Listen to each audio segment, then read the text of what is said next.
Leslie and I are at ProSource today in Pelham. And Leslie's my designer, by the way, my awesome designer. By the way, guys, I could not do this without her. Do you see all this stuff? So like, I'm supposed to be able to coordinate colors and way over my pay grade. So that's why I have Leslie. She's happy to be here. Saves me.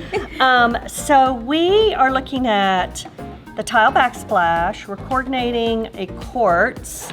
And these are our colors.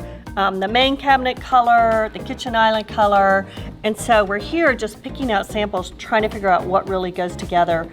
And I'm just here for the ride because Leslie's picking everything out, and I go, yes! So I fall in love with this piece. We only looked at 3 or 4 because Leslie knows I'm very overwhelmed with too many choices.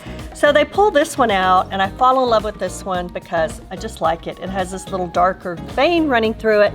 And guess what? It's the most expensive. Of course, of course. That's the story of my life. And it is a great choice because the dark lines here really speak to the island. And that's what you're gonna see when you're standing like in the dining room area. When you're looking that way, you're gonna see the island first. And so you really wanna make sure that you choose a countertop that works, if you're gonna do a contrasting island, that it works really beautifully with both the cabinet color and the island. I'm so excited. We've made a choice. I told her I don't want to see anymore. We were supposed to go look here or there, whatever. I'm done. Decision made. Moving on. Next step. And we all appreciate this kind of client that just can make a decision just like that. That's awesome. You show them the most beautiful things and they pick it, and that's awesome. And we're good to go. Yeah.